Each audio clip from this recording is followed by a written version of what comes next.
Deep in the pine-scented wilderness of Blackwater County, veteran forest ranger Michael Hadley stumbled upon a scene no training manual could prepare him for. A man, face contorted with rage, striking his young daughter repeatedly as she cowered against a tree. 27 years patrolling these woods had taught Michael to respect boundaries. People's private business was their own. But some lines couldn't be uncrossed once witnessed. His split-second decision that afternoon would tear open decades of buried secrets, exposing a darkness that had festered beneath the surface of their tight-knit community for generations. What happens when one man's moral compass collides with small-town loyalty? Before we jump back in, tell us where you're tuning in from. And if this story touches you, make sure you're subscribed, because tomorrow I've saved something extra special for you.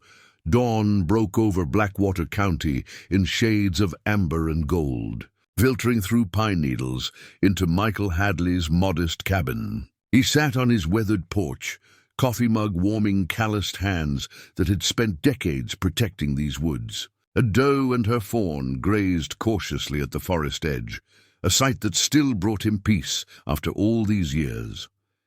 Inside, his cabin told the story of a life lived simply. Bookshelves lined with field guides and dog-eared novels, a fireplace flanked by split logs, and everywhere subtle reminders of Sarah, the turquoise earrings on the mantel, her gardening gloves still hanging by the door 5 years after cancer took her. The radio crackled.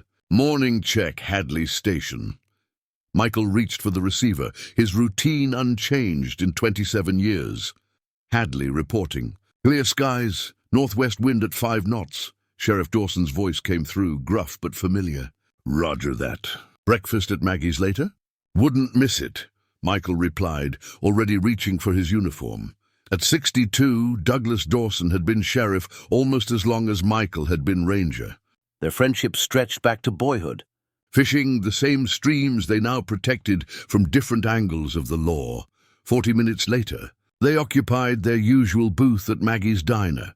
The breakfast crowd hummed with conversation around them. That Clayton boy's been setting off fireworks again near the East Ridge, Dawson said between bites of pancake. Had 3 calls about it yesterday. Michael nodded. I'll swing by there this morning. Probably just needs a reminder about fire danger. Appreciate it.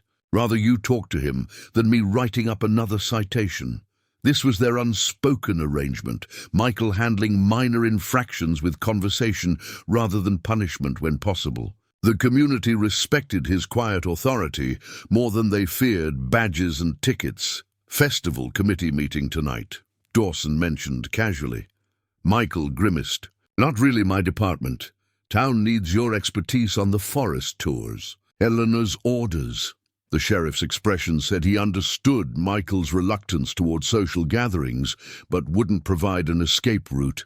After breakfast, Michael started his patrol route, methodically noting trail conditions in his small green notebook. Each entry precise, with timestamps and locations, a habit from his military days before the ranger service. He'd learned early that attention to detail could mean the difference between life and death in these woods. Near Blackwater Creek, he spent an hour clearing debris from a beaver dam that threatened to flood the hiking path. Simple physical work that required no human interaction beyond nodding at occasional hikers. By midday, he'd reached the Eastern Ridge. The Clayton property bordered Forest Service land here, and sure enough, he found scorched patches and spent firecracker casings near a stand of drought-dry pines. As he knelt to examine the evidence, a tarnished locket caught his eye, half buried in sandy soil. Michael turned it over carefully, rubbing away dirt with his thumb. Inside, a faded photograph showed a smiling young woman, her features blurred by water damage. Not Sarah's. He knew every piece of her jewelry, but someone's treasured possession, lost in these woods. He pocketed it, making a note to check lost and found reports back at the station. Small acts of stewardship, for both the forest and its visitors, were what had kept him going after Sarah's death. When the emptiness of their cabin had become unbearable, the afternoon stretched before him with familiar routines. He checked the North Quadrant campgrounds, then circled back toward town. But as he hiked deeper into the forest, strange unease settled over him. 27 years had attuned him to the wood's rhythms, and something felt wrong today. The birds had gone quiet. Michael paused, listening. The natural chatter of the forest had been replaced by an unnatural silence. Then faintly, a sound that didn't belong. A child's voice, high-pitched with fear. He changed direction, moving swiftly toward the sound, instinct overriding his usual methodical pace. What he would find in the small clearing ahead would shatter the careful boundaries he'd maintained between duty and involvement, between observation and action. And nothing in Blackwater County would ever be quite the same again. Blackwater County wore its history like an old coat, frayed at the edges, but still protecting what lay beneath. Main Street followed the same path loggers had carved a century earlier, when timber meant prosperity, and the future seemed as vast as the forest itself. Those days were long gone. The Blackwater sawmill had shuttered 15 years ago, its rusted equipment still visible through broken windows. Some mornings old-timers gathered outside just to stare, as if collective memory might resurrect the whine of blades that once employed half the town. The weekly record office occupied what had been the mill's administration building. Inside, Susan Chen reviewed photographs for the upcoming Timber Festival edition. At 35, she'd moved from Seattle 5 years ago to take over the struggling paper, drawn by the challenge and lower cost of living. She remained an outsider to many, despite her efforts to document the town's stories. Another shot of Mayor Blackwood cutting a ribbon? She asked her part-time photographer Ryan. People expect it, he shrugged. Eleanor's been in every festival edition since before I was born. The phone rang. Susan answered with the paper's name, her expression changing as she listened. I'll be there in 15, she said finally, grabbing her recorder. Across town, Eleanor Blackwood consulted a large wall map in her office, tracing proposed logging zones with a manicured finger. At 64, she'd mastered the art of progress without change, allowing just enough development to keep the town solvent while maintaining the power structures that had benefited her family for generations. Her father, Judge Harrison Blackwood, sat across from her, his imposing frame diminished somewhat by age, but his authority still palpable. Jackson needs to be more careful about those permits, he said, indicating a section of the map. The Environmental Review Board is looking for any excuse. He knows what he's doing, Eleanor replied. The Bennett lumber contract will bring jobs back. We need this for re-election. Father and daughter shared a moment of understanding. The Blackwood name appeared on courthouse cornerstones, business deeds, and street signs throughout the county. What appeared as public service to some was family legacy to them. At the counter of Mary's Diner, the daily rhythm of Blackwater played out in coffee refills and overlapping conversations. Frank Miller, high school principal for 22 years, nodded to Patricia Reynolds as she entered. "Morning, Pat. How's business?" Patricia managed a tired smile. Her flower shop had been struggling since the economy dipped, keeping the lights on. Victoria Bennett ordered arrangements for the festival committee dinner. "That should help this month." Frank lowered his voice. "Speaking of the Bennetts, heard anything about Emma?" "She's missed 3 days this week." Patricia's expression tightened. Victoria was her younger sister, Emma her only niece. Victoria says it's just a cold.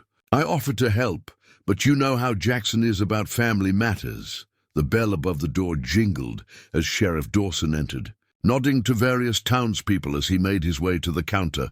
"Morning, Mary. Coffee black." "Please," Mary poured while updating him on community gossip. Mrs. Peterson's broken hip, the debate about repaving Church Street, the Sawyer boy getting into college. This was how news traveled in Blackwater, faster than the weekly record could print it, filtered through relationships established over decades. In the corner booth, 3 men in work clothes studied blueprints. Bennett Construction had the contract for the new visitor center at the lake, and Jackson Bennett was explaining changes to his foreman. "We'll need to move faster on this section," he said, his voice carrying the easy authority of someone used to being obeyed. At 42, Jackson embodied local success, taking over his father's small construction business and expanding it into real estate development. His donations funded the high school football field, and his company sponsored the Little League team. "Timeline's tight," his foreman noted. "It'll get done," Jackson replied with finality. "I've never missed a deadline." His phone buzzed. He checked the message, his expression darkening momentarily before he excused himself to make a call outside. Near the lakefront, children played in the park where Blackwater Creek emptied into the water. New playground equipment bore a small plaque, "Donated by Bennett Construction." Among the children, Emma Bennett played alone, her dark hair falling forward to hide a fading bruise near her temple. At 12, she was small for her age, watchful in the way of children who've learned that attention isn't always positive. When her father's car pulled up to the curb, she gathered her things quickly, the carefree posture of moments before replaced by careful movements. She slipped a worn journal into her backpack, its pages filled with drawings she showed to no one, and walked to the car with measured steps. As they drove away, the map in her school atlas remained open on the bench, folded to a page, showing places far from Blackwater County. Michael moved swiftly through dense underbrush, following the sound. 27 years in these woods had taught him to navigate silently, stepping over dry twigs and ducking under low branches with practiced ease. The child's voice grew clearer, a girl's, he realized, punctuated by a deeper, angrier tone. He slowed his approach as he neared a small clearing, instinct telling him to assess before revealing himself. Through a screen of pine saplings, he saw them. Jackson Bennett stood with his back partially turned, right arm raised. Before him, a girl, his daughter Emma, Michael recognized, was scrambling backward, her school backpack clutched protectively against her chest. Blood trickled from her nose, staining her pale blue shirt. "I told you never to show these to anyone." Jackson's voice carried clearly as he clutched a handful of papers, crumpling them in his fist. "What would people think? What would they say about me?" "I'm sorry, Daddy," Emma whimpered, her voice small and practiced, as though reciting familiar lines. "They're just drawings. I didn't show anyone." "Don't lie to me!" Jackson lunged forward, grabbing her arm. "Mrs. Mercer called me. Said she was concerned about your art project. Said I should talk to someone." His hand connected with her face again, the sound sharp in the still forest air. Michael felt his heartbeat quicken, hands instinctively tightening on his walking stick. He'd encountered Jackson Bennett many times, at town meetings, community events, even sharing meals at Maggie's. The man was respected, generous with donations, quick with a joke. This version of him seemed from another dimension entirely. Professional training told Michael to radio for backup before intervening in a domestic situation. Personal instinct screamed that waiting wasn't an option. Emma tried to twist away, dropping her backpack. Contents spilled across pine needles, textbooks, colored pencils, a half-eaten sandwich. Jackson kicked the backpack aside, papers scattering. "You think I don't work hard enough for this family? You think it's easy providing everything you have? No, Daddy." Emma's voice had flatlined into emotional survival mode. Michael had seen this pattern before, in wildlife and humans alike, the moment when resistance transforms into frozen compliance. He'd reached the threshold where observation became complicity. "Mr. Bennett." He stepped into the clearing, keeping his voice steady and official. "Step away from your daughter, please." Jackson whirled, shock momentarily replacing rage.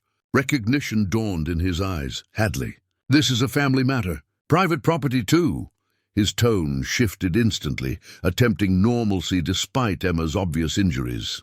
"Just having a discussion with my daughter. I need you to step back." Michael maintained eye contact with Jackson while positioning himself between father and daughter.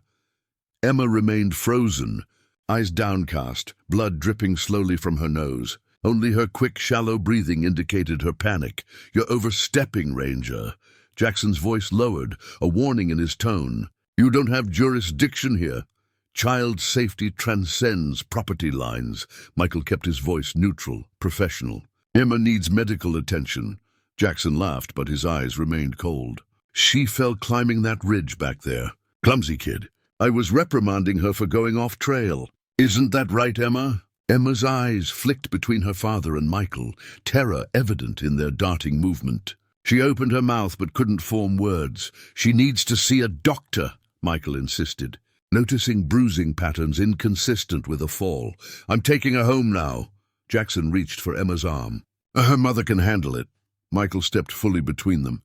I can't let that happen, Mr. Bennett. I've witnessed enough to require reporting. Jackson's facade cracked. You have no idea who you're dealing with, Hadley. One call from me and your supervisor will have you patrolling the Canadian border by next week. Perhaps. Michael unclipped his radio. But right now, I'm calling Sheriff Dawson. Jackson lunged suddenly, grabbing for the radio. Michael sidestepped, using the momentum to put more distance between Bennett and Emma. The movement placed him directly beside the scattered contents of Emma's backpack. A drawing had landed face up on the pine needles, rendered in colored pencil with heartbreaking detail. A man with Jackson's features, standing over a small figure, curled on the floor, belt raised high. In childish handwriting across the bottom, "Why Daddy Gets Mad." Jackson saw Michael notice the drawing and lunged again, this time with clear intent to harm. Emma, stay back, Michael ordered, blocking Jackson's swing and using his greater height to maintain control without escalating. But Jackson had abandoned all pretense now, his face contorted with the same rage Michael had witnessed moments earlier. When he reached inside his jacket, Michael made his decision. One swift movement, a technique from mandatory restraint training, and Jackson Bennett was face down on the forest floor. Michael's knee securing him firmly as he reached again for his radio. Unit 3 to dispatch. I need Sheriff Dawson at Copper Creek Trail Marker 7, immediately. 20 minutes felt like forever as Michael maintained his hold on Jackson, who alternated between threats and attempts at reasonable negotiation. Emma remained frozen in place, watching with the hypervigilance of a child accustomed to unpredictable violence. Emma, it's okay, Michael said gently. Sheriff Dawson is coming to help. The girl nodded almost imperceptibly but didn't speak. This is assault, Jackson hissed, straining against Michael's restraint. You have no right.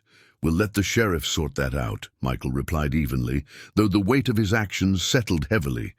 27 years enforcing fishing regulations and camping permits hadn't prepared him for this. The crackle of radio and crunch of tires on gravel announced Dawson's arrival. The sheriff emerged from the tree line with 2 deputies, taking in the scene with practiced efficiency. Dawson approached cautiously. Douglas, Michael nodded, maintaining his hold. Mr. Bennett was assaulting his daughter. I intervened. Dawson's eyes flicked to Emma, noting her bloodied nose and the bruises forming on her arm. His expression hardened. Deputies, secure Mr. Bennett. As the officers took over, Dawson knelt before Emma, his voice softening. Hey there, I'm Sheriff Dawson. Remember me from the school safety talk last month? Emma nodded, eyes still downcast. Is it okay if we have the paramedics take a look at you? They're right up the trail. My mom, Emma whispered. We'll call her right away, Dawson assured her, motioning toward the trail where paramedics waited with a stretcher. Jackson, now handcuffed, renewed his protests as the deputies guided him toward their vehicle. This is ridiculous. Ask my daughter what happened. Tell them, Emma. Emma flinched at her father's commanding tone, but remained silent. Michael gathered the scattered contents of Emma's backpack, carefully collecting the drawings that had triggered Jackson's rage. Each image told a similar story. Dark scenes of domestic violence rendered with a child's unfiltered honesty. Evidence, Dawson said quietly, watching Michael. Bag them properly. One of the deputies produced an evidence bag, and Michael placed the drawings inside, labeling it with date and location.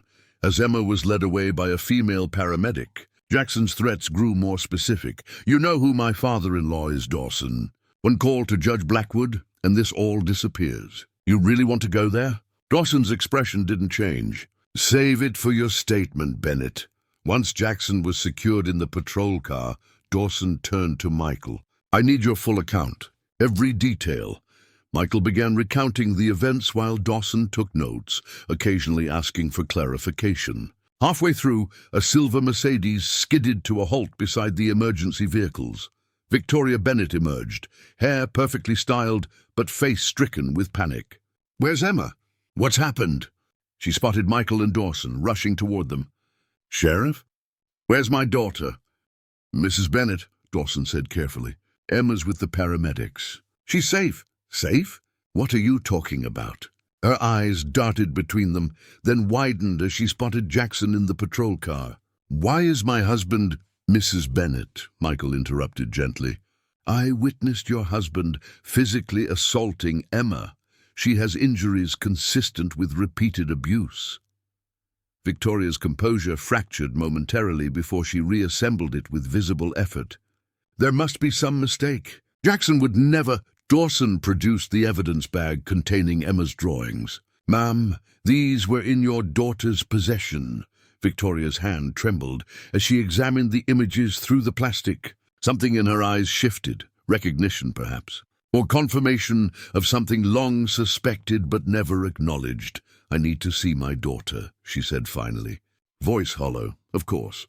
Dawson nodded to a deputy, who escorted Victoria toward the ambulance. When she was out of earshot, Dawson turned to Michael. "This gets complicated fast. Bennett has connections throughout the county."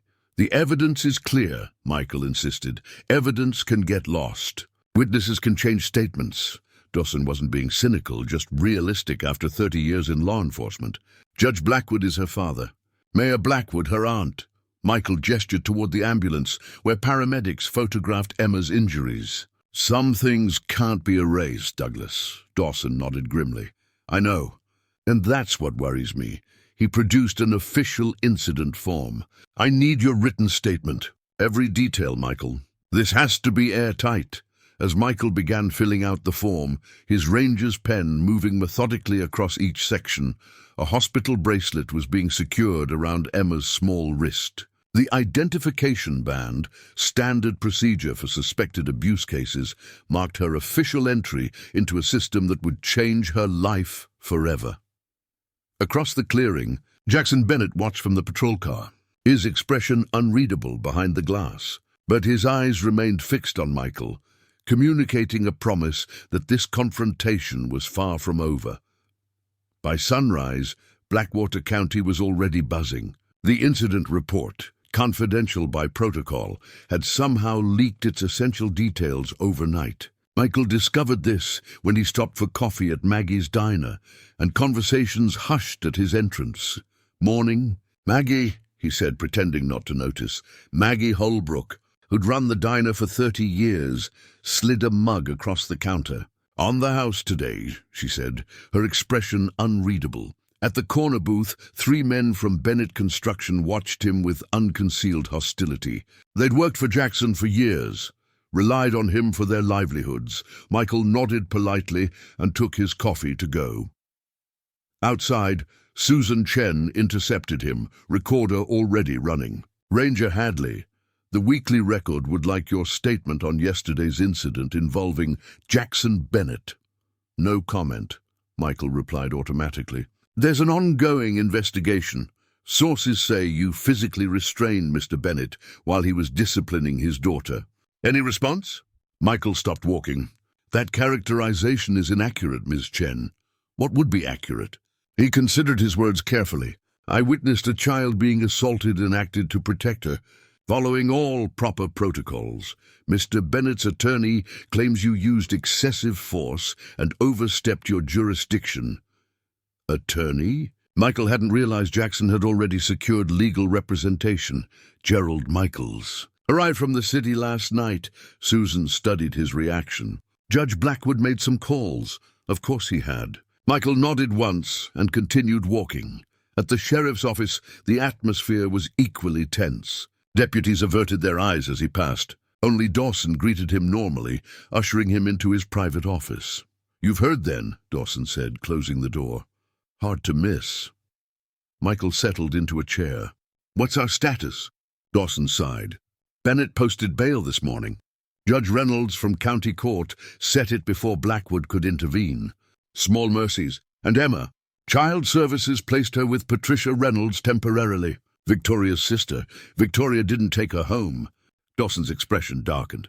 Victoria's playing this cautiously. She visited Emma at the hospital but returned to the Bennett house afterward. Says she needs time to understand the situation.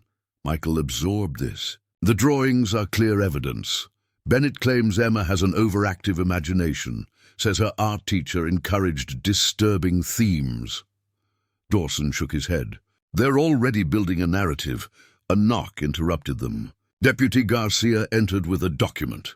Just delivered for Ranger Hadley. Michael scanned the official letter. Administrative leave pending investigation of the Bennett incident. Your supervisor called me this morning, Dawson confirmed. Judge Blackwood sits on the Forestry Commission Board. Michael folded the letter precisely. 27 years of service, and his career now balanced on this single moment of intervention. What's your next move? Dawson asked. Follow procedure. Document everything. Michael stood to leave. And you? Same, though the mayor's requested a community briefing this afternoon. The community briefing turned out to be a strategic press conference on the courthouse steps.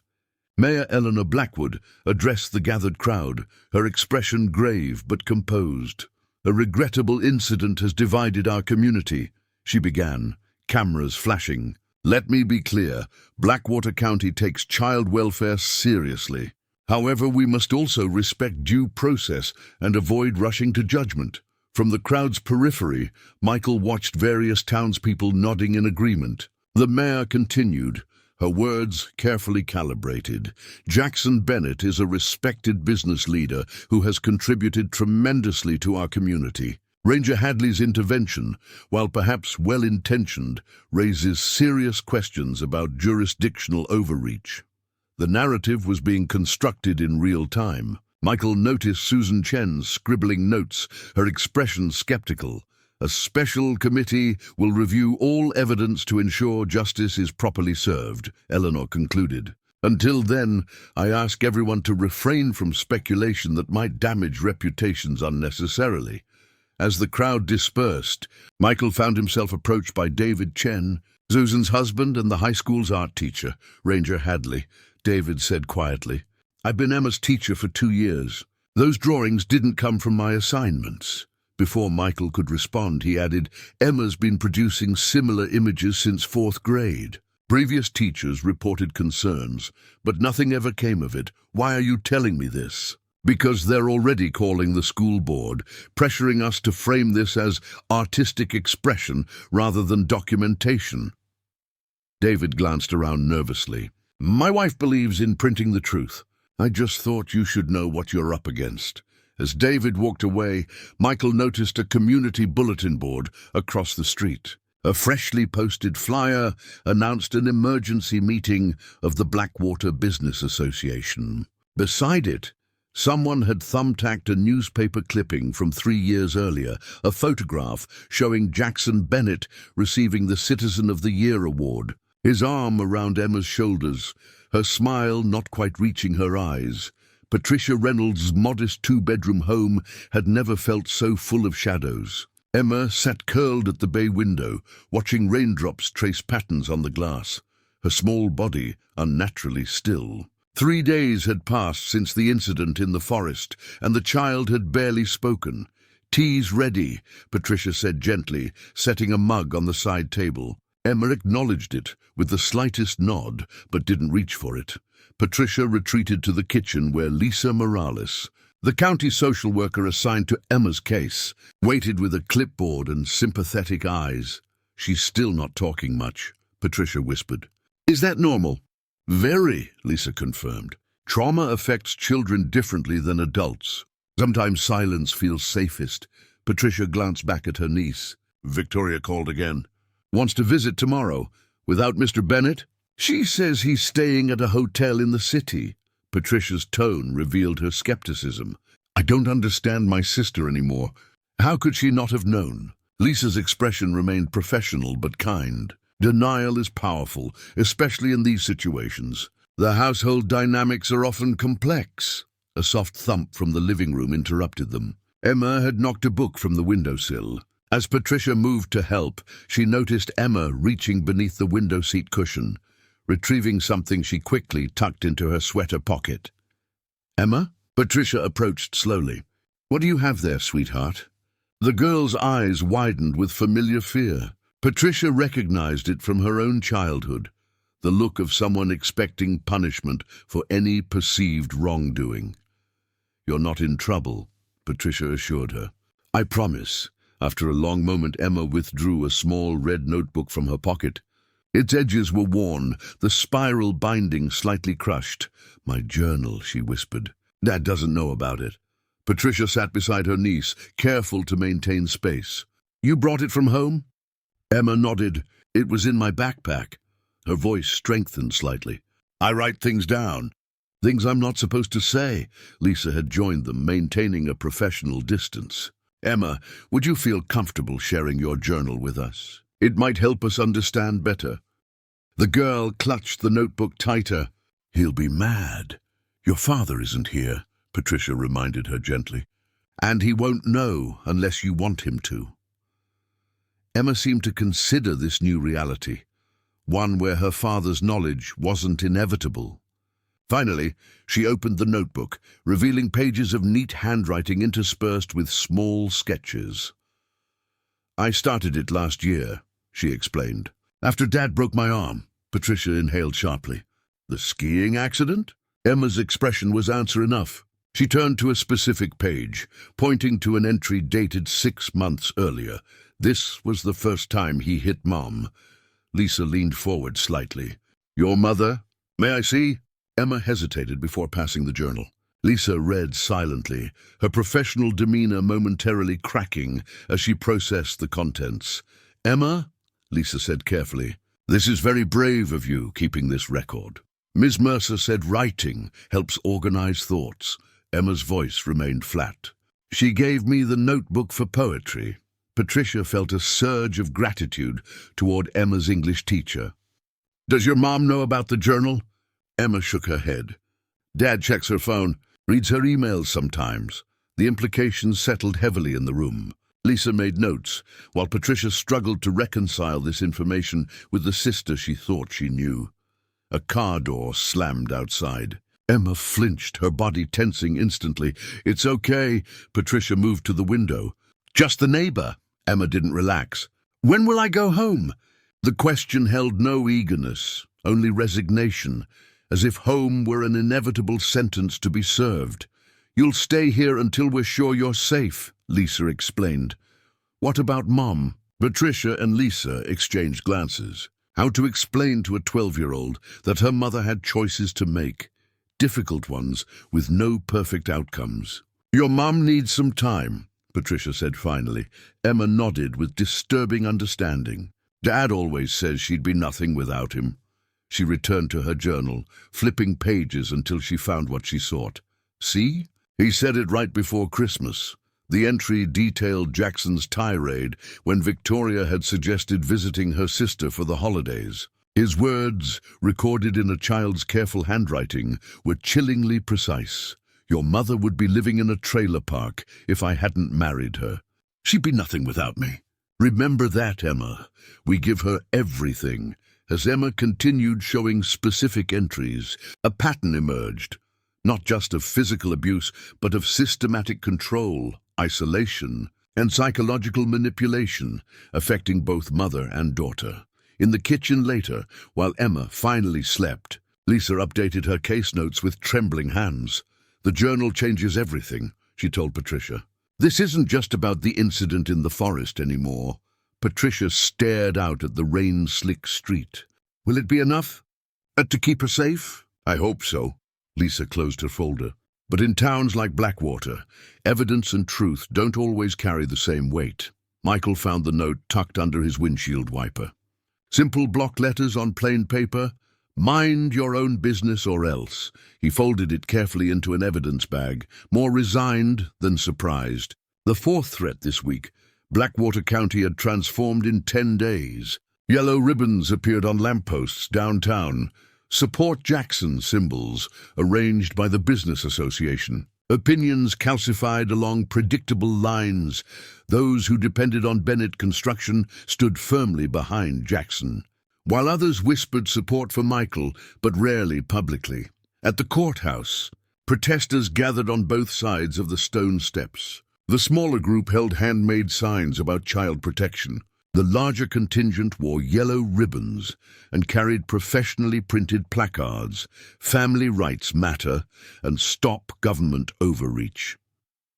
Michael parked a block away, avoiding eye contact as he approached the building. A hearing was scheduled to determine whether Emma would remain with Patricia or return home under supervision. Inside, the corridor buzzed with activity. Michael spotted Sheriff Dawson in conversation with Judge Harriet Williams, brought in from the next county after Judge Blackwood reluctantly recused himself. "Michael," Dawson nodded, excusing himself from the judge. "Didn't expect to see you here. Thought I should be present," Michael replied. "Any developments?" "Bennett's attorney is pushing hard for family reunification. Brought in an expert to testify about false memory syndrome and coaching." Dawson lowered his voice. "They're suggesting Patricia influenced Emma's statements." Michael's jaw tightened. "The journal existed before Emma went to Patricia's. I know that. But they're creating reasonable doubt." Dawson glanced around. "Victoria filed an affidavit supporting Jackson. Claims she's never witnessed abuse and believes this is a misunderstanding. The betrayal hung between them, unspoken but palpable. How's Emma handling this?" "Hasn't spoken since her mother's statement became public." "Patricia says she's stopped eating properly." Dawson checked his watch. "Hearing starts in 10. The courtroom filled quickly. Michael took a seat in the back row, noting the clear division. Bennett supporters occupied the right side, the scattered child advocates on the left. Susan Chen sat in the press section, notebook ready. Patricia entered with Emma and Lisa Morales, the social worker. Emma looked smaller somehow, shoulders curved inward, eyes downcast. Patricia's protective arm around her shoulders couldn't shield her from the whispers that followed. The bailiff called for order as Judge Williams entered. Michael had researched her. 20 years on the bench, reputation for fairness and child advocacy. A small hope. Jackson entered next with his attorney, Gerald Michaels, an expensive import from the city. They projected confidence, Jackson nodding to supporters like a politician working a crowd. Victoria followed separately, elegant in a conservative blue suit. She sat behind Jackson but maintained distance, her expression carefully neutral. She didn't look at Emma. "This informal hearing will determine temporary custody arrangements," Judge Williams began, her voice crisp and authoritative. "I've reviewed the evidence and reports submitted by all parties." Michaels rose immediately. "Your Honor, we have additional character witnesses prepared to testify about Mr. Bennett's exemplary parenting." "This isn't about character testimony, Counselor. This is about safety assessment." The judge's tone left no room for argument. "Ms. Morales, please summarize your findings." Lisa stood, professional despite obvious intimidation, at addressing the packed courtroom. "Based on interviews, medical examination, and documented evidence, it's the recommendation of Child Protective Services that Emma Bennett remain in temporary custody with her aunt, Patricia Reynolds, with supervised visitation for Mrs. Bennett only." Murmurs rippled through the courtroom. Jackson leaned toward his attorney, whispering urgently. "The journal submitted as evidence corroborates a pattern of physical and emotional abuse," Lisa continued. "Emma's pediatrician has also provided records showing 3 emergency room visits in the past 2 years, with injuries inconsistent with the explanations provided." Victoria's composure slipped momentarily. She hadn't known about the medical records, Michael realized. Another piece of information Jackson had controlled. Michaels countered forcefully, questioning the journal's authenticity and suggesting Emma's drawings represented artistic expression rather than documentation. He emphasized Victoria's statement and presented affidavits from teachers and neighbors, attesting to Jackson's public persona as a devoted father. Throughout the proceedings, Emma remained silent, staring at her hands. Only once did she look up, when her mother was called to verbally affirm her written statement. Their eyes met briefly before Victoria looked away, continuing her practiced testimony about Jackson's firm but loving parenting style. Judge Williams listened to both sides before addressing Emma directly, her voice gentling. "Emma, is there anything you'd like to tell me? Anything at all?" The courtroom stilled, waiting. Emma glanced at her father, then her mother, then down at her hands again. The silence stretched until the judge nodded understanding. "I'll issue my decision after brief recess," she announced. As the courtroom emptied, Michael noticed something left behind on Emma's seat, a yellow ribbon torn in half. A small, silent rebellion against the symbol that had come to represent those who didn't believe her. Mayor Eleanor Blackwood rapped her gavel, struggling to maintain order in the packed community center. The emergency town hall meeting had deteriorated rapidly, civility crumbling under the weight of accusations and counter-accusations. "Please," she called over the din, "one speaker at a time." From his position near the back wall, Michael watched the community fracture along deeper fault lines than he'd anticipated. What had begun as a single incident in the forest had exposed long, simmering tensions in Blackwater County. Frank Miller, the high school principal, currently held the floor microphone. "As educators, we have mandatory reporting obligations." "If we'd known the extent—" "Known what?" interrupted Gerald Michaels, Jackson's attorney. "Unsubstantiated allegations. Creative drawings from an imaginative child." Several teachers shifted uncomfortably. David Chen, the art teacher, stood. "They reported concerns about Emma's artwork 3 times in the past 2 years. Each time the matter was dropped after parental conferences." All eyes turned to Superintendent Phillips, who cleared his throat nervously. Standard protocol was followed. Mr. Bennett provided reasonable explanations. "Because he's on the school board," someone shouted from the crowd. Judge Blackwood rose from his seat, commanding attention without speaking. At 72, his influence remained undiminished, despite his formal recusal from the case. "This town is engaging in dangerous speculation," he announced. "My son-in-law has not been convicted of anything, yet he's being treated as guilty based on the word of a forest ranger who overstepped his authority." Michael felt the collective gaze shift to him. He maintained his neutral expression, though his hands clenched involuntarily. Sheriff Dawson stepped forward. "The evidence isn't just Ranger Hadley's account. Medical records, Emma's journal, and her own statements support the allegations. Statements given after being separated from her parents and placed with her aunt," Michaels countered smoothly, "who, coincidentally, has had financial disputes with the Bennetts over family property." Patricia rose instantly. "How dare you suggest—" "Patricia!" Victoria Bennett's voice cut through the chaos as she entered from the side door. The room fell silent, all attention riveted on the elegant woman whose private tragedy had become public spectacle.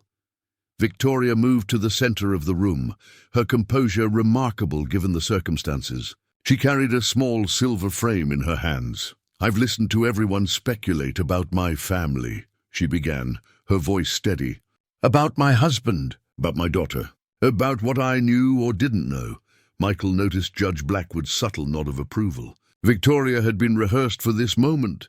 "Jackson is a complicated man," she continued. "Driven, demanding of himself and others, but not abusive." Patricia made a small pained sound. Victoria didn't acknowledge her sister. "Emma is sensitive, artistic. She expresses herself through imagery that can be disturbing when taken out of context." Victoria held up the silver frame, displaying a family photograph taken at the lake the previous summer. "This is my family. Imperfect, but not what you've been led to believe." The performance was compelling. Michael watched several uncertain faces soften toward her. Sheriff Dawson cleared his throat. "Mrs. Bennett, are you aware that Judge Williams has ordered Emma to remain with Patricia for the next 30 days while a full investigation proceeds?" Victoria's expression tightened momentarily. "A decision will be appealing." The community center doors burst open. Jackson Bennett entered, flanked by business associates. A tactical entrance, perfectly timed after his wife's sympathetic groundwork.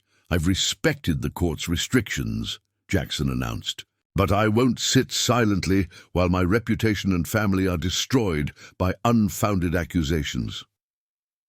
Michael watched the calculated performance unfold. Jackson projected wounded dignity rather than his earlier aggression, his tone reasonable and measured.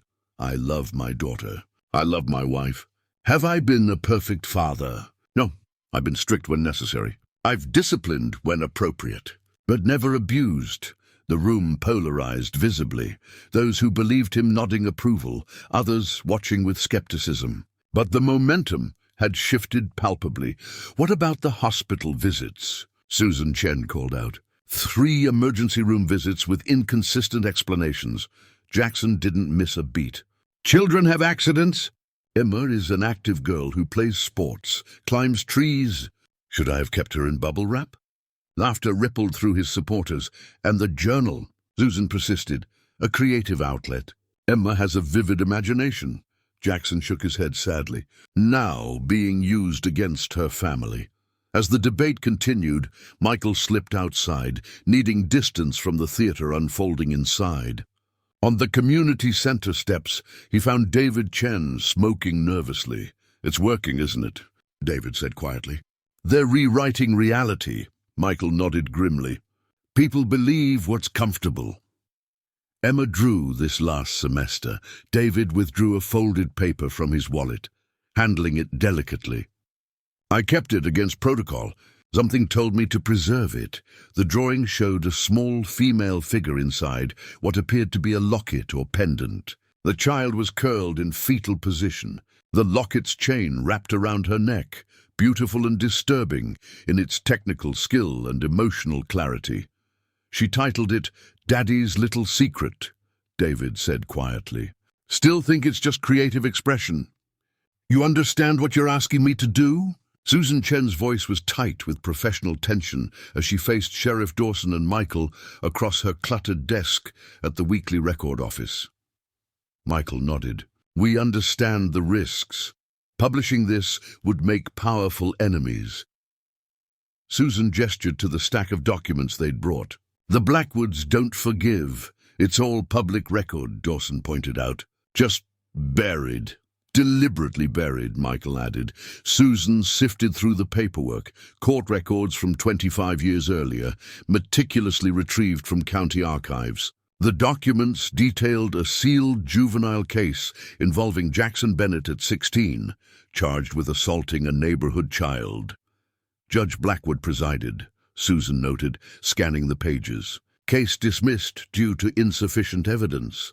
And 2 months later, Michael continued, Bennett Construction received the contract for the new courthouse annex. Harrison Blackwood was chief administrator then, before his judgeship. Susan looked up sharply. You're suggesting corruption? I'm stating facts, Michael replied evenly. I'm also noting that Jackson's pattern began early, and powerful people protected him then, just like now. Even if I publish this, sealed juvenile records. Read page 17, Dawson interrupted quietly. Susan flipped to the indicated page, her journalist's composure cracking as she processed the information. A psychiatric evaluation, recommending mandatory treatment for... She stopped, rereading the clinical language. For violent tendencies stemming from his own childhood abuse. Jackson was himself abused, Michael confirmed, by his father, who was also protected by the town's power structure. The revelation hung heavy in the small office. Susan set the papers down carefully, as though they might detonate. Cycles of abuse, she murmured. But this doesn't excuse what he's done to Emma. No, Dawson agreed. It explains, but doesn't justify. Susan stared out her window at the town square, weighing journalistic responsibility against potential consequences. I could lose the paper over this. The Blackwoods own the building. We're not asking for sensationalism, Michael said. Just truth. Later that evening, Michael sat alone on his cabin porch, the day's weight settling heavily. The administrative leave notice lay on his side table, joined now by a formal complaint from the Bennett legal team alleging professional misconduct, 27 years of service reduced to paperwork and proceedings. Yet the cost to his career seemed trivial compared to what Emma endured. A vehicle approached, headlights sweeping the trees. Michael tensed, remembering the threatening notes, but relaxed upon recognizing Dawson's sheriff's cruiser. "Thought you could use company," Dawson said, handing Michael a cup of coffee as he settled into the adjacent chair. Susan decided. "Still deliberating?" "But there's something else you should see." Dawson passed over a thin file. "Victoria Bennett's personal history." Michael raised an eyebrow. "Official channels. Lisa Morales shared it. Part of the family evaluation?" Dawson looked troubled. "Victoria's first marriage ended after domestic violence incidents." Michael scanned the documents. "She was previously married." "Briefly at 22. The husband was charged with assault, but Victoria dropped the charges and divorced him instead." "She has a pattern of her own," Michael realized. "Attracted to abusive men, or conditioned to accept abuse as normal." Dawson sipped his coffee. "Her father isn't exactly known for warmth and understanding." The implications expanded the tragedy beyond Emma to generations of normalized abuse and silence. Michael thought of his own childhood. The neighbor who had beaten his son regularly, how the adults had looked away, how Michael himself had remained silent even after befriending the boy. "I've been having dreams," Michael admitted. "About Tommy Wilkins." Dawson nodded, understanding immediately. They'd grown up on the same street, witnessed the same incidents. "The difference is you're not silent now." Too late for Tommy. He died in that car accident before graduating, but not too late for Emma. Dawson stood, checking his watch. "Patricia called earlier. Emma spoke for the first time in days. It's specifically to see you." The information surprised Michael. "Me? Why?" "Wouldn't say. But it must be important to break her silence." As they prepared to leave, Michael's phone rang. "Susan Chen. I've made my decision," she said without preamble.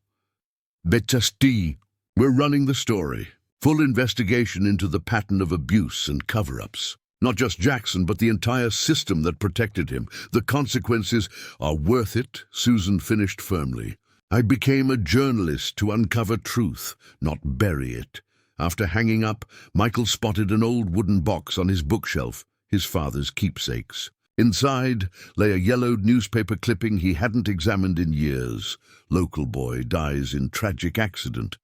Tommy Wilkins' school portrait smiled out from the page. An opportunity for intervention forever lost. Michael carefully refolded the article. Some patterns demanded breaking, whatever the personal cost. The Weekly Records expose detonated like a bomb across Blackwater County. By noon, the newspaper's entire print run had vanished from stands, and their website crashed from unprecedented traffic. Susan Chen's meticulously researched piece connected decades of covered-up incidents, protection of abusers, and the power structures enabling them. Michael was examining the broken lock on his cabin door, the third act of vandalism this week, when his phone buzzed with a text from Dawson. "DA's office now." The district attorney's office occupied the courthouse's east wing, its waiting room now crowded with journalists from neighboring counties, drawn by the Weekly Record's explosive reporting. Michael nodded to Susan, who sat calmly despite the chaos she'd unleashed. "They've been in there an hour," she murmured as he passed. Inside the main office, District Attorney Martin Reeves paced behind his desk, while Sheriff Dawson and Assistant DA Claire Phillips watched with varying expressions. "Ranger Hadley," Reeves acknowledged without warmth. At 58, he'd navigated Blackwater's political landscape for decades, aligning with the Blackwoods when expedient. "Your timing is remarkable, sir. This," Reeves tossed a document across the desk. "Grand jury indictment against Jackson Bennett. Felony child abuse, domestic violence, witness intimidation." Michael scanned the legal language, surprise evident. "I didn't think that I'd pursue charges against Judge Blackwood's son-in-law." Reeves' smile held no humor. "I've spent 30 years building my reputation on prosecutorial discretion. I won't end my career as part of a cover-up. What changed?" Michael asked directly. Claire Phillips spoke up. "Emma's testimony yesterday. And this." She produced a clear evidence bag containing a small digital recording device shaped like a teddy bear. found in Emma's bedroom. Apparently, Victoria gave it to her last Christmas, ostensibly as a nightlight with white noise function. But it also records. Michael guessed, continuously to an SD card, Claire confirmed. Victoria claimed she installed it after Emma mentioned having nightmares, wanted to understand what might be triggering them. Dawson's expression suggested skepticism about Victoria's explanation. Regardless of intent, it captured multiple incidents of abuse over 6 months, audio only but damning, including Jackson threatening Emma if she spoke about family discipline to outsiders, Claire added. Clear witness intimidation. Michael absorbed this unexpected development. Where is Victoria now?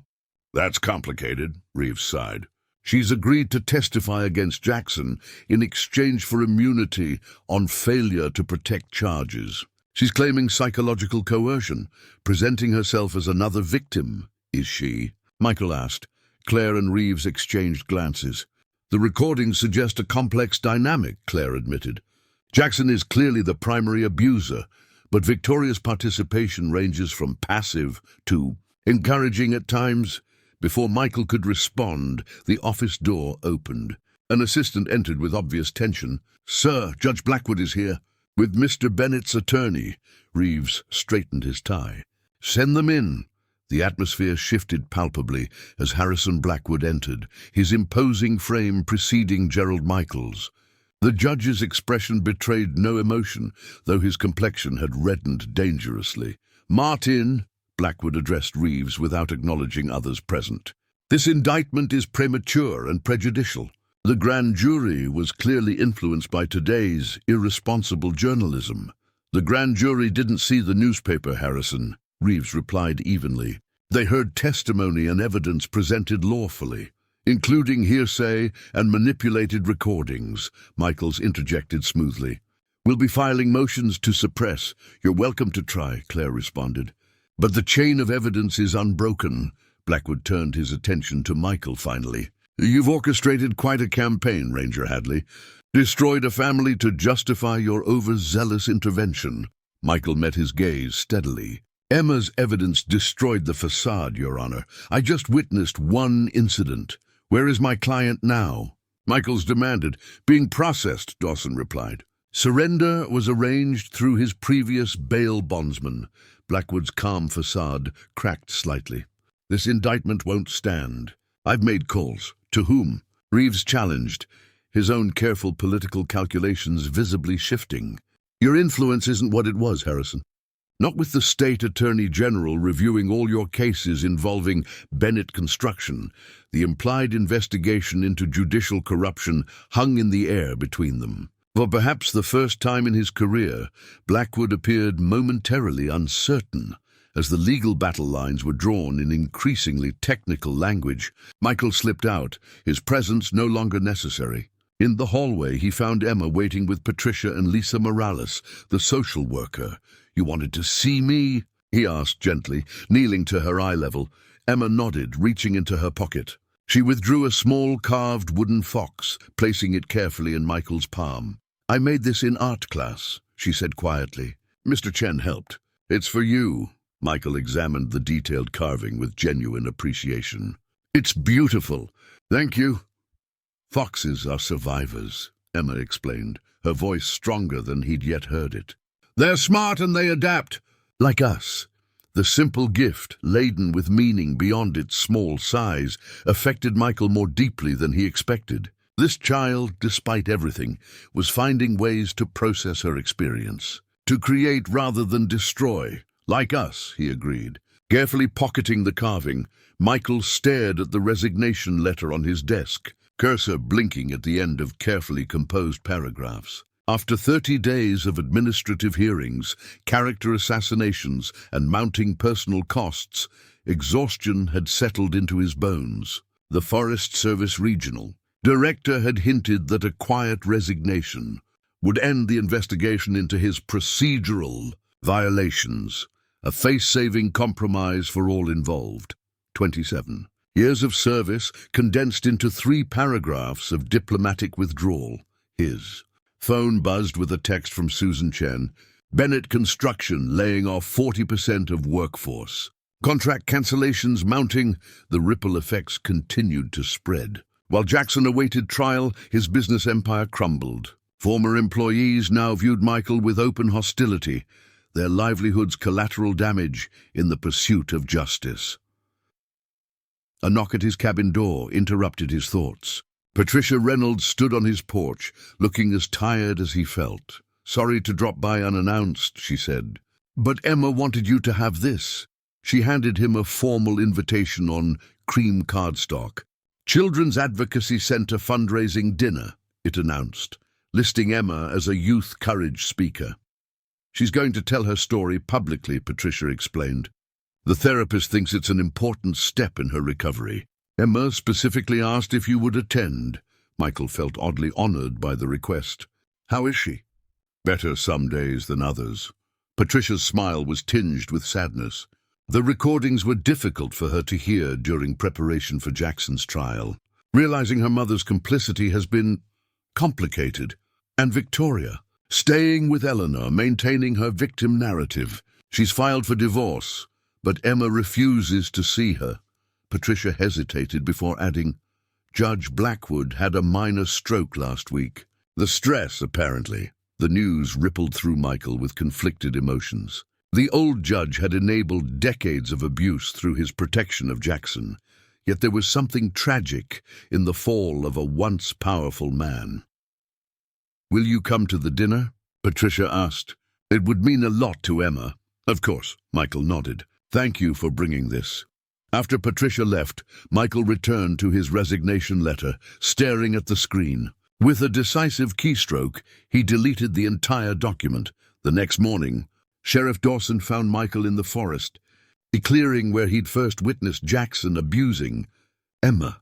The area had been transformed into a small memorial garden through Emma's therapy project. Native wildflowers, planted where violence had occurred. "Thought I might find you here," Dawson said, handing Michael a coffee from Maggie's diner.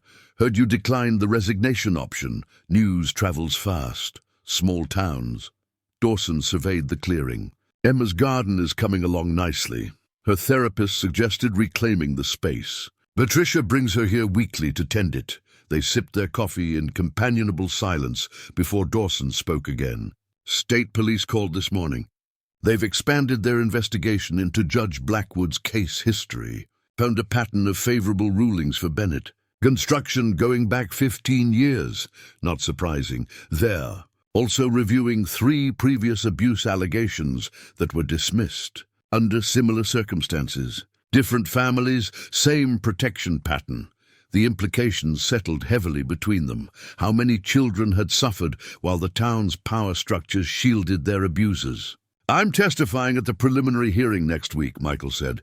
"Should be straightforward. The recordings provide most of the evidence now, and yet Jackson still has supporters claiming it's a witch hunt." Dawson nodded grimly. "Some people prefer comfortable lies to uncomfortable truths." That evening, Michael attended the monthly community meeting, his first public appearance since the indictment. The atmosphere shifted noticeably as he entered, some neighbors nodding respectfully, others turning away. Mayor Eleanor Blackwood called the meeting to order, her usual confidence diminished by recent events. Her brother-in-law awaited trial. Her father recovered from a stroke, her sister clinging to declining social status. The Blackwood dynasty was faltering. "Before we address regular business," Eleanor began with visible reluctance, "the council wishes to formally acknowledge Ranger Hadley's actions in the Bennett case." The statement had clearly been carefully crafted, likely by attorneys. While procedural questions were raised, Mr. Hadley's intervention appears to have been warranted by subsequent evidence. The council recognizes his commitment to child welfare above political considerations. It wasn't quite an apology, but in Blackwater's political landscape, it represented a seismic shift. The room responded with scattered applause, led by Susan Chen and several teachers. After the meeting, Michael was approached by Frank Miller, the high school principal who had previously kept his distance from the controversy. "Ranger Hadley?" Miller extended his hand. "I owe you an apology. There were warning signs with Emma that our school system failed to properly address. We're implementing new training and reporting procedures." As they spoke, Michael noticed a framed document being hung in the community center lobby, the blueprint for the new Children's Advocacy Center, funded by an anonymous donor. The building would provide a dedicated space for interviewing and supporting abused children, the first such facility in the county's history, one positive change amidst the wreckage of reputations and relationships. "Perhaps not enough, but a beginning. We found something," Deputy Garcia announced, entering Sheriff Dawson's office, where Michael and the prosecution team were reviewing testimony for the upcoming trial. Maintenance crew checking the trail cameras. 2 were pointed toward that clearing. Assistant DA Claire Phillips straightened immediately. "When were they last serviced?" 3 months ago, Garcia replied. "Regular rotation. The memory cards were collected yesterday during scheduled maintenance."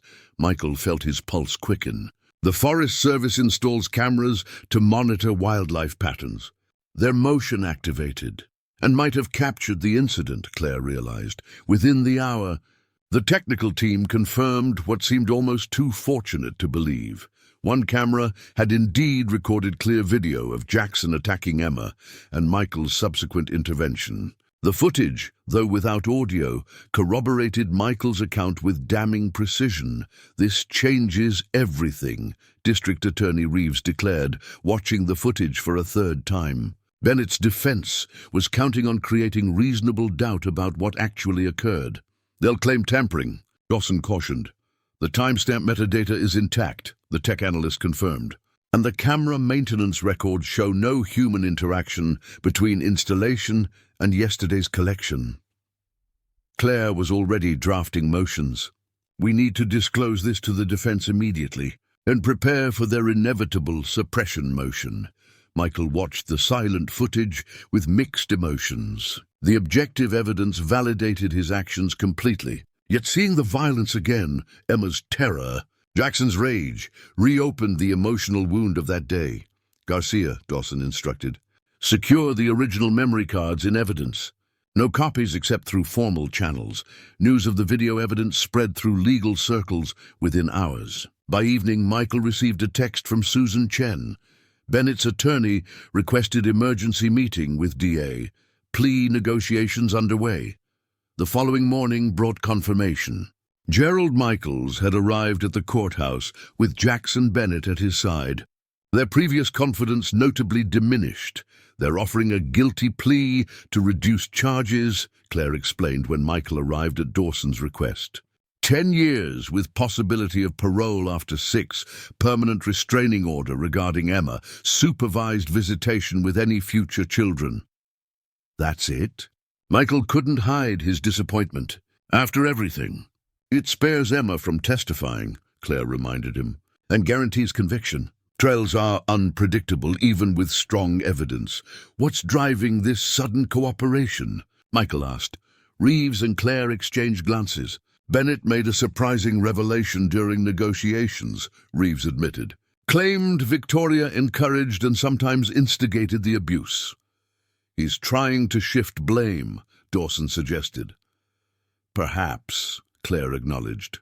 "But he provided text messages from Victoria criticizing his weak discipline methods and demanding he make Emma respect boundaries."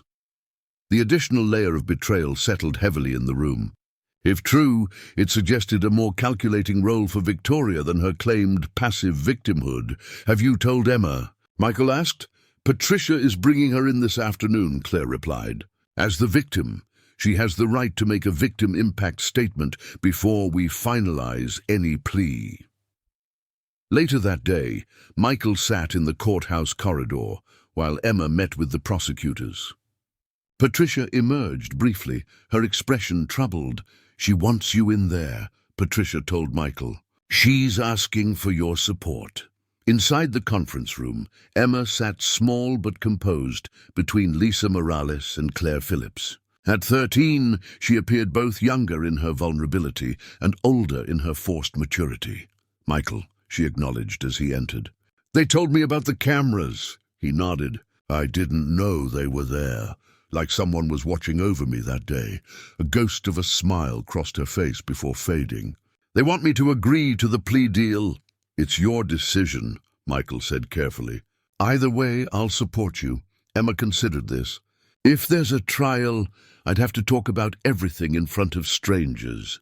And Dad's lawyer would try to make me look like I'm lying. That's typically how defense attorneys operate, Claire confirmed gently. But if I agree to the deal, he doesn't have to admit what Mom did too. Emma's perception cut straight to the heart of the issue. She's still pretending she tried to protect me. The adults exchanged glances, impressed by her insight. Your mother's role could be addressed separately, Claire suggested. This plea concerns your father's actions. Emma fell silent, processing this complex situation with remarkable clarity for her age. Finally, she reached into her backpack and removed a small digital device, the teddy bear recorder that had captured months of abuse. There's something else on here, she said quietly. Something I didn't tell anyone because I was scared. Lisa leaned forward. What is it, Emma? The night before the forest when Ranger Hadley found us, Mom and Dad were fighting about me, about sending me away to boarding school because I was asking too many questions. Dad said no. He said I was his daughter and would stay with him. Emma pushed the device toward Claire. It's the last recording. Mom said they should make it look like I ran away. She said she knew people who could help solve their Emma problem permanently. The implication stunned the room into silence. You're saying your mother suggested... Claire couldn't finish the sentence. I think they were going to kill me, Emma said with chilling simplicity. That's why Dad took me to the woods that day. The Historical Society of Blackwater County occupied a Victorian house at the edge of town, its rooms filled with artifacts from the region's logging heyday. Few visitors ventured beyond the main exhibition hall with its antique saws and faded photographs of timber crews. But in the basement archives, Michael and Susan Chen had spent 3 evenings poring through dusty records, searching for patterns too long ignored. Here's another, Susan said, pushing a brittle newspaper across the table. 1983, 10-year-old Joseph Miller hospitalized with hunting accident injuries. Father William Miller was business partners with Harrison Blackwood. Michael added it to their growing timeline. Hospital records, sealed by court order. Judge Wilson presiding. Susan's expression hardened. Same judge who sealed 3 other child injury cases in the 70s and 80s. All connected to prominent families, Michael noted, connecting threads on their evidence board. All with business ties to the Blackwoods. It's not just Jackson, Susan concluded grimly. It's generational. A system protecting abusers. Michael studied their work. Decades of suspicious incidents, convenient judicial interventions, families relocating suddenly after questions arose. The pattern was undeniable once assembled. Victoria's mother, he realized suddenly. Eleanor and Harrison's sister Margaret, Susan nodded, committed suicide in 1989. No investigation, enclosed casket funeral. Or died under other circumstances, Michael suggested quietly.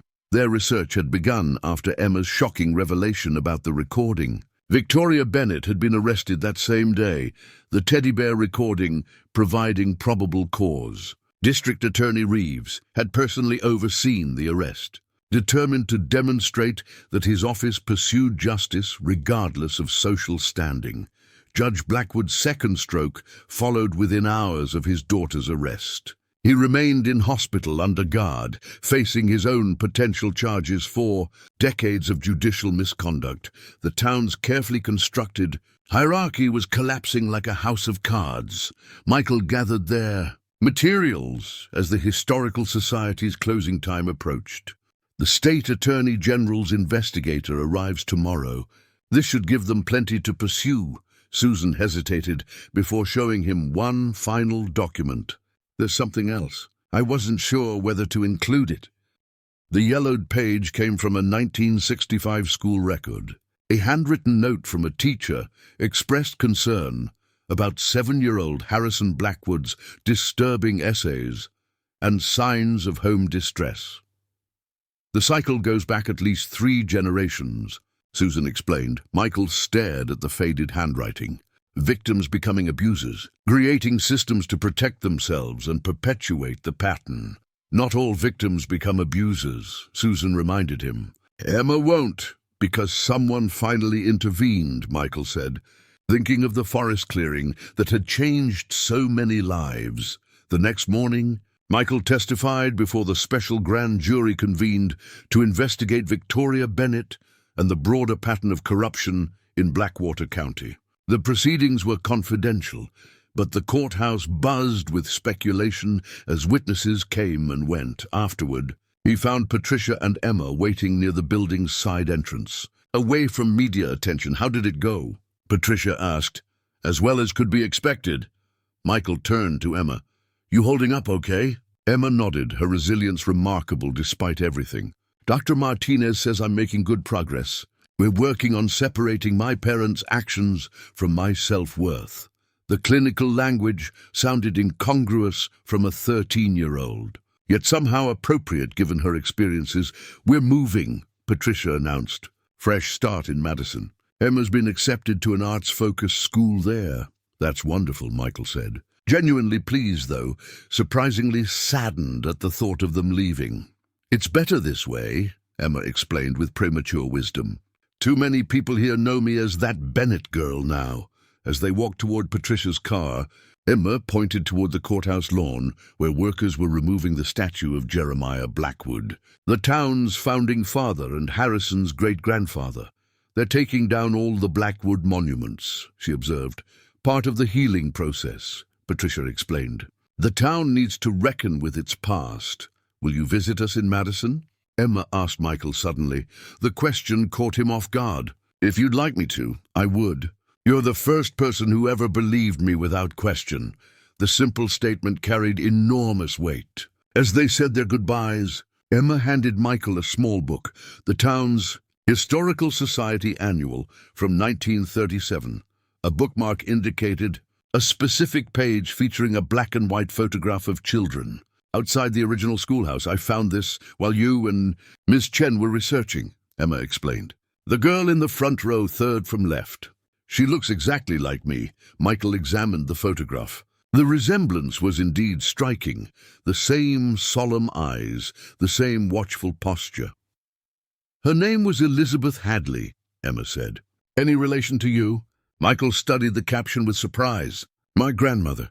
The historian said the Hadleys and Bennetts were neighbors back then. Maybe we were always connected somehow. Emma offered a tentative smile.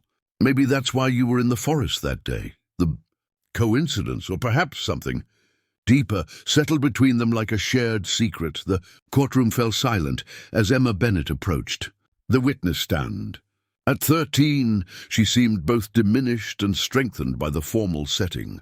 Her navy dress and careful ponytail, suggesting Patricia's thoughtful preparation for this moment. Judge Williams smiled gently. Are you ready, Emma? The girl nodded, her composure remarkable given the circumstances. This was the sentencing hearing for both her parents, Jackson, having pleaded guilty to multiple felony charges, Victoria convicted after a 3-day trial that had riveted Blackwater County. Michael sat in the gallery beside Sheriff Dawson, watching Emma's small shoulders square with determination as she prepared to deliver her victim impact statement. The right to address the court before sentencing had initially intimidated her, but her therapist had suggested it might provide important closure. You may proceed whenever you're comfortable. Judge Williams encouraged. Emma unfolded a single sheet of paper, but seemed to reconsider, setting it aside. Instead, she looked directly at her parents seated at separate defense tables. I used to think it was my fault, she began, her voice clear despite its softness. That if I was better, quieter, smarter, you wouldn't be angry all the time. Jackson stared at the table, unable to meet his daughter's gaze. Victoria watched with an unsettling intensity, her expression unreadable. My therapist says that's common for kids like me. We blame ourselves because it's too scary to accept that our parents, the people who are supposed to protect us, are actually the danger. Emma paused, gathering herself. I'm not afraid anymore, and I don't blame myself. From his position, Michael could see several jurors from Victoria's trial had returned to witness the sentencing. Many wiped away tears as Emma continued.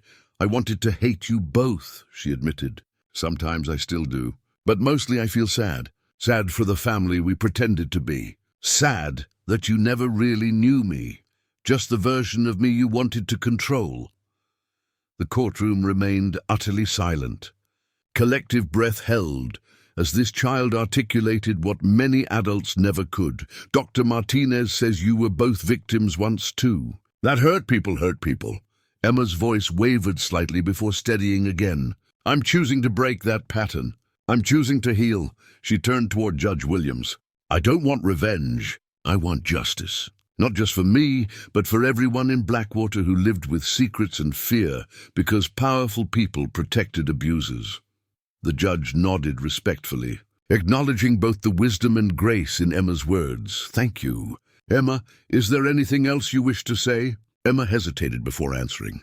Just that I hope someday my parents find the help they needed all along. With that, she returned to her seat beside Patricia, who embraced her with evident pride. Judge Williams addressed the defendants directly, her expression severe. Mr. Bennett, Ms. Bennett, few cases have troubled me as deeply as yours. The systematic abuse of your daughter, compounded by your positions of trust in this community, represents a profound betrayal of both familial and civic duty. She reviewed the charges methodically, Jackson's physical abuse and Victoria's criminal complicity, their conspiracy to conceal evidence, the psychological torture inflicted over years. Having considered all evidence, victim impact and sentencing guidelines, this court sentences you, Jackson Bennett, to 15 years imprisonment, with no possibility of parole before serving 12 years. Jackson showed little reaction beyond a tightening of his jaw. Victoria Bennett, this court sentences you to 8 years imprisonment, with no possibility of parole before serving 6 years. The judge's gaze remained firm. Additionally, your parental rights regarding Emma Bennett are permanently terminated. Only then did Victoria's composure fracture, a single sob escaping before she controlled herself again. The corruption investigation concerning judicial misconduct will proceed separately through federal channels, Judge Williams concluded. Court is adjourned. As the defendants were led away, Michael watched Emma closely, concerned about her reaction. But her expression showed neither joy nor sorrow, only quiet resolution. Outside the courthouse, reporters clamored for statements. Susan Chen coordinated with law enforcement to ensure Emma and Patricia could exit without harassment. As Michael helped them toward Patricia's car, Emma paused on the courthouse steps, looking back at the building where her family's public identity had finally aligned with its private reality. What happens now? She asked quietly. You heal, Michael answered simply. One day at a time, Emma nodded, reaching into her pocket. She withdrew a small object and pressed it into Michael's palm. The silver locket that had featured in her drawing titled Daddy's Little Secret. Inside was a family photograph, the perfect facade that had hidden so much pain. I don't need this anymore, she explained. Dr. Martinez says holding on to objects that trigger trauma can slow healing. Michael accepted the gift with understanding. I'll keep it safe. Not as evidence, Emma clarified with unexpected vehemence. As a reminder that appearances lie, that you have to look deeper. I'll remember, Michael promised, recognizing the wisdom of her request. 6 months after the sentencing, Blackwater County hosted its first Healing and Recovery Conference at the newly renovated community center. The event, organized by a coalition of social services, educators, and healthcare providers, represented a community attempting to reckon with its failures while building healthier systems. Michael arrived early, noting the transformation of the space. Where portraits of past mayors, predominantly Blackwoods, had once lined the walls, there now hung children's artwork and informational posters about recognizing signs of abuse and supporting survivors. Sheriff Dawson greeted him at the registration table. Didn't expect such a turnout, he commented, gesturing to the crowded lobby. Half the county must be here. Good, Michael replied. The more people engaged, the better. The day's agenda included workshops on trauma-informed care, mandatory reporting protocols, and building resilient families. Professionals from surrounding counties had volunteered their expertise, drawn by Blackwater's commitment to systemic change. Michael had initially hesitated when asked to participate on a panel about bystander intervention and community responsibility. Public speaking made him uncomfortable, and the case still felt raw despite the months that had passed. But Emma's courage in addressing the court had inspired him to step outside his comfort zone. As he reviewed his notes for the panel, Susan Chen approached with a tall man in a tailored suit. Michael, this is Director Alvarez from the State Department of Child Services. He specifically asked to meet you. The director shook Michael's hand firmly. Ranger Hadley, your actions in the Bennett case have become something of a teaching model for our staff. One person's willingness to intervene made all the difference. Michael shifted uncomfortably at the praise. I just did what anyone would do, but that's precisely the point, Alvarez countered. Many wouldn't have. Our data shows that suspected abuse is reported in less than 40% of cases where signs are recognized. Fear of being wrong, conflict avoidance, deference to authority figures all create barriers to intervention.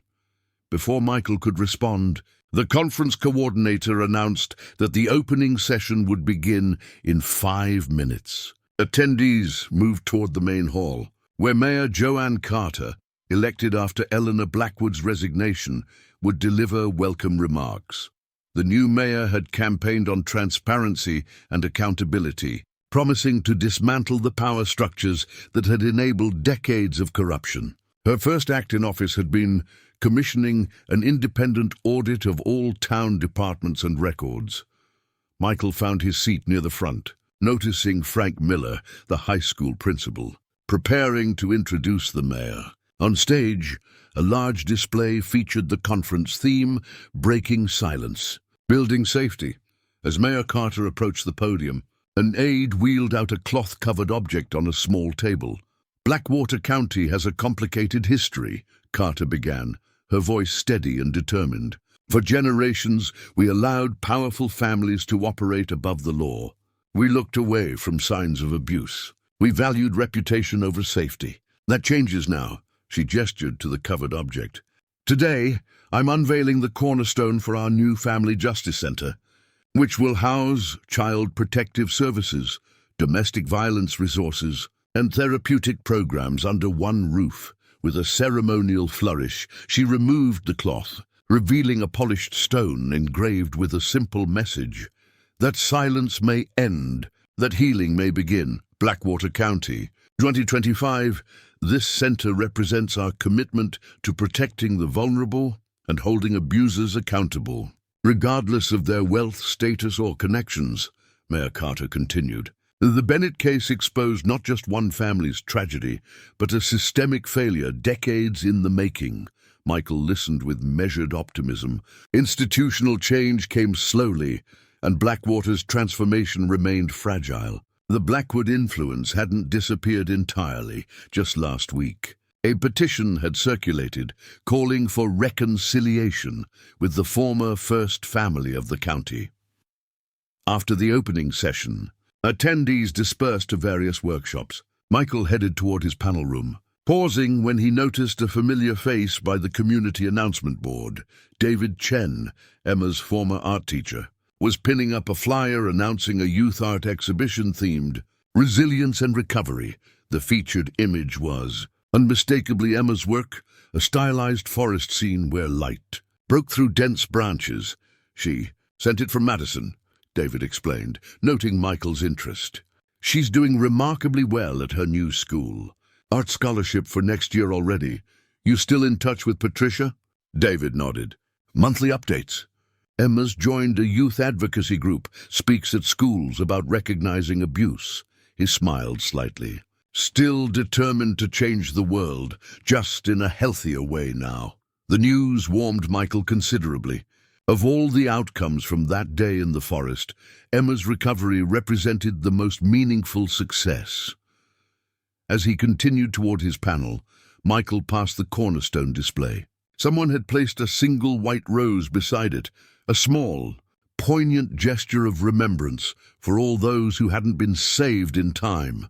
1 year to the day, after Emma left Blackwater County, Michael received a large envelope postmarked from Madison. Inside was a graduation program from Emma's middle school, a photograph of her receiving an art award, and a handwritten letter, "Dear Ranger Hadley." It began in careful script. "Today marks 1 year since we moved.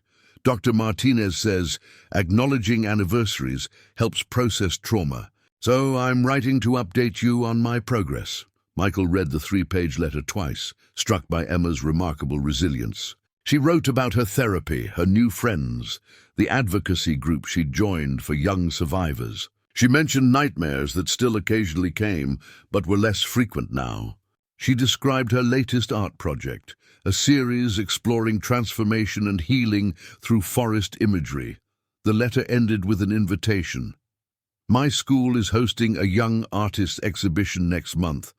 My series, Through the Woods, is being featured. I would be honored if you could attend. Patricia says you can stay with us if you come." Michael hadn't expected the invitation, nor the emotion it stirred. His role in Emma's life had been brief but pivotal. That she still felt connected enough to include him in this milestone touched him deeply. That evening, he called Patricia to confirm his attendance. The conversation flowed easily between them, an unexpected friendship forged through crisis. "She's doing so well," Patricia shared. "Her therapist says she's progressing faster than expected. She still has difficult days, especially around court dates for the ongoing corruption investigations. But she's developing healthy coping mechanisms. And you?" Michael asked. "How are you adjusting?" Patricia's laugh held both weariness and genuine happiness. "Building a new life at 50 isn't what I planned, but it's been surprisingly rewarding. I opened a small florist shop here. Different clientele than Blackwater, but business is steady." After the call, Michael sat on his porch watching fireflies emerge in the twilight. His own life had settled into a new normal after the turbulence of the Bennett case. His administrative leave had ended with full reinstatement and a formal commendation. Sheriff Dawson had retired, endorsing his deputy Garcia as successor. Susan Chen had won a regional journalism award for her investigation. Blackwater County itself continued its complex healing process. The state and federal investigations into decades of judicial misconduct had expanded, with multiple former officials facing charges. Judge Blackwood had died 3 months after his second stroke, never standing trial for his role in the corruption. Eleanor Blackwood had moved to Florida, her political legacy in ruins. The following month, Michael drove to Madison for Emma's exhibition. The 6-hour journey gave him time to reflect on how a single moment of intervention had created such far-reaching consequences, some devastating, others redemptive. The school gallery was crowded with students, parents, and local arts patrons when he arrived. Patricia greeted him warmly, leading him to Emma's installation, a series of 9 paintings arranged in sequence. "She's speaking with her art teacher," Patricia explained. "She'll be so pleased you came." Michael moved slowly along the display, absorbing Emma's artistic interpretation of her journey. The series began with dark, oppressive forest scenes, where shadows dominated and paths disappeared into threatening darkness. Gradually, light began to penetrate the canopy in subsequent paintings. The middle works showed clearings where new growth emerged from charred earth, destruction transforming into renewal. The final 3 paintings were particularly striking: forests, viewed from different perspectives. One from within, looking up toward light filtering through branches. Another from above, showing the forest as part of a larger interconnected landscape. The final piece showed a path leading from shadow into sunlit meadow, a solitary figure stepping from one realm into another. "What do you think?" Emma's voice came from behind him. She stood taller now, her expression more open than he remembered. "They're extraordinary," Michael answered honestly. You've captured transformation powerfully, Emma smiled, confidence evident in her posture. At 14, she retained shadows of her trauma, but was no longer defined by it. The series sold, she announced with pride, to a children's advocacy center in Chicago. They're making prints for their counseling rooms. That's remarkable, Michael congratulated her. Your work will help others understand their own journeys. Emma nodded solemnly. That's what I hoped. She hesitated before adding, I've been accepted to a summer art program at the university. The professor said my work shows unusual emotional depth. Depth earned through experience, Michael observed. Yes, Emma agreed, but not wasted experience, not anymore. As they toured the rest of the exhibition, Emma introduced Michael to her friends and teachers. No one here knew her as the Bennett girl or defined her by her parents' crimes. Here she was simply Emma, talented artist, thoughtful student, survivor, turning pain into purpose. On a small table near the exhibition entrance, a guest book invited visitors' comments. Already filled with praise for the young artists, it represented something precious, Emma's new beginning, witnessed and validated by a community that saw her authentic self. 5 years had transformed both the forest and those whose lives had converged within it. The clearing where Michael had witnessed Jackson attacking Emma now hosted a simple stone bench overlooking a meadow of wildflowers. A small bronze plaque read, "For those whose voices were finally heard." Michael sat alone on the bench, early autumn sunlight filtering through golden leaves. At 63, he had finally retired from the Forest Service after 32 years. His last official act had been to approve this memorial site, a quiet place for reflection rather than a declaration of specific events. The sound of approaching footsteps drew his attention. Sheriff Garcia, who had succeeded Dawson 3 years earlier, emerged from the trail. "Thought I might find you here." Garcia nodded in greeting. "Last day as ranger?" "Officially retired as of noon," Michael confirmed. Garcia settled beside him on the bench. "Strange how one moment in this spot changed everything, for better and worse," Michael acknowledged. The ripples from that day had never truly stopped. Jackson Bennett remained in prison, his appeals exhausted.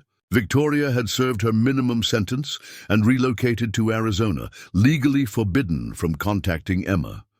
Judge Blackwood's estate remained entangled in ongoing corruption investigations. The Bennett construction empire had been dismantled, its assets sold to satisfy judgments and restitution.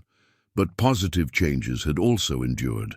Blackwater County's Family Justice Center now served as a regional model for integrated services. Mandatory reporter training had been strengthened across all schools and healthcare facilities. The cultural expectation of silence around family matters had given way to a community more willing to speak uncomfortable truths. "You heard about Emma's scholarship?" Garcia asked. Michael nodded. "Full ride to Rhode Island School of Design." Her exhibition at the state capitol brought quite a bit of attention. At 18, Emma had emerged as a remarkable young artist whose work exploring trauma and recovery resonated far beyond her personal experience. Her senior project, a multimedia installation about childhood resilience, had earned national recognition and university offers from across the country. Patricia mentioned, "Emma might visit before leaving for college," Michael said. "Wanted to see the memorial." Garcia checked his watch. "Speaking of which, I should head back. Town council meeting in an hour. Still negotiating that land trust for the watershed protection area." As Garcia departed, Michael remained on the bench, savoring the forest's peaceful sounds. His retirement plans were modest. More fishing, volunteering with the Conservation Corps, perhaps finally writing the field guide to local flora he'd contemplated for years. The path toward the clearing rustled with approaching steps again. Michael turned, expecting perhaps a hiker or birdwatcher, and found himself facing Emma Bennett. She had grown into a composed young woman, her artistic sensibility evident in her colorful scarf and carefully curated jewelry. At 18, she carried herself with quiet confidence rather than the hypervigilance of her childhood. "Ranger Hadley," she greeted him warmly. "Just Michael now." he corrected, standing to welcome her. As of today, actually. Patricia said I might find you here. Emma surveyed the clearing thoughtfully. It looks so different, peaceful. Nature reclaims and transforms, Michael observed. Emma nodded, understanding the deeper meaning in his words. She approached the bench, running her fingers lightly over the bronze plaque. When they told me about the memorial, I wasn't sure how I felt, she admitted. I didn't want to be defined forever by what happened here. It doesn't name you, Michael pointed out. Or anyone specific, I know. That's why it works. She sat on the bench, gesturing for him to join her. It acknowledges without exploiting. They sat in comfortable silence. Two people connected by a pivotal moment that had altered both their lives. I'm leaving for Providence next week, Emma said eventually. Starting fresh again. Nervous? A little. But good nervous, she smiled. I've learned the difference. From her messenger bag, Emma withdrew a small wrapped package. I wanted to give you this. A retirement gift, I guess. Michael unwrapped it carefully to reveal a hand-bound book. Opening it, he found a collection of Emma's artwork paired with reflective essays. Her journey from trauma to healing, documented with remarkable insight. It's being published next year, she explained, for other survivors. But I wanted you to have the first copy. The inscription on the first page read simply, "For Michael Hadley, who taught me that one person's courage can change everything." Michael was momentarily at a loss for words, touched by the gesture and all it represented. You've done the hard work, he said finally. I just witnessed. Sometimes being witnessed is everything, Emma replied, with the wisdom of someone who understood precisely what she was saying. Sometimes it's the difference between staying lost in the woods and finding your way through. As afternoon light gilded the clearing in amber hues, survivor and witness shared the peaceful moment, connected not by trauma's shadow, but by the healing that had followed their fateful convergence in these woods 5 years before.